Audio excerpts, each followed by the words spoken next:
now we're going to go to our next Italian wine region, and that is Piemonte. Now, Piemonte is famous for many, many things. It's famous for its beautiful rolling hills, which you can see in this picture.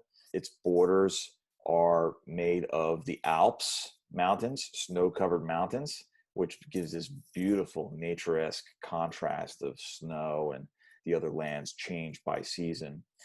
It's also famous for black truffles, and especially the white truffle, which is one of the world's most expensive food ingredients in the world. I believe the white truffle costs something like $6,000 a pound, which is pretty incredible.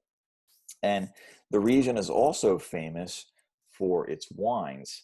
Two of its wines, Barolo and Barbaresco, are considered some of the world's greatest wines, and many of them command very, very high price points, very, very expensive wines because of their, not only their finesse and their quality and complexity, but their ability to age for decades in the bottle. And so those wines are considered noble wines.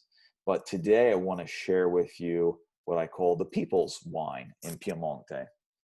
So we're going to go to a little town in the Piemonte region called Vezza d'Alba. Okay? And I want to introduce to you a man named 𝐦𝐿𝐵𝐞 Battaglio. He is a small local artisan in the Piemonte region, and this is him with his vineyards in the backdrop. Just like Emilio, 𝐦𝐿𝐵𝐞 is the owner and also the winemaker, and he gets his hands dirty too, and I have a lot of respect for that. And so I want to share with you this grape varietal, which is native to Piemonte, and it's called Dolcetto.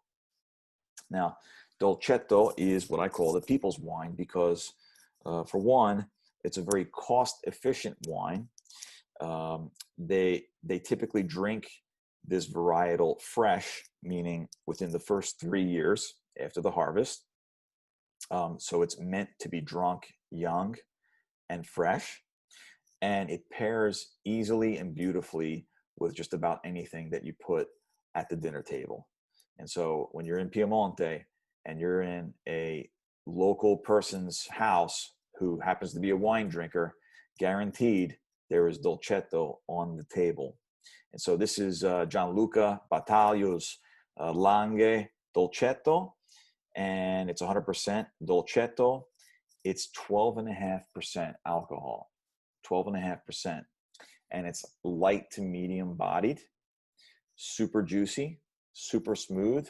And he makes an extremely, extremely limited 3,000 bottles a year.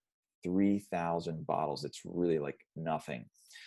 Most of the local artisans that I know, their reserves are produced at that number, 1,000 to 3,000 bottles.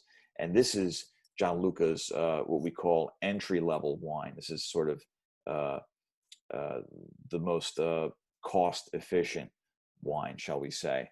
But the wine is spectacular. Only the finest grapes. I love this wine. Very aromatic, fruity, fresh, no tannins, super smooth, pairs well easily. So you almost can't make a mistake.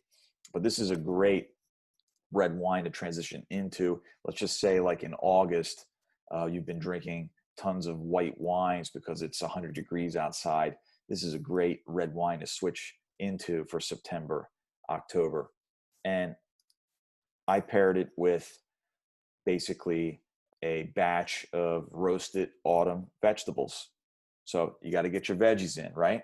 So, sweet potatoes, squash, peppers, that sort of thing, greens, whatever you want to put in, whatever's in season for the fall, throw it in there, throw it in the tray, drizzle a little olive oil, some salt, some pepper, walk away for a half hour, come back, it's done. You've already got your glass of Dolcetto in, and you're swirling it and you're smelling it, and you're in paradise. You might be wondering, hey, what if I want to cook the turkey breast and the roasted vegetables? How does that work, right? Because with the turkey breast, there's the rosé, and then I'm recommending a red wine with the vegetables. which is natural to think that way. And here's what I would say. All the wines in this class are somewhat interchangeable with the dishes, which is great. So with this mixed veggie dish, you could pair the Fiano di Avellino, the white wine, with that if you want it. You can do this dolcetto if you want, and you could even pair this with the rosé. It would all work very, very well. The one little curveball I will throw at you is the last wine.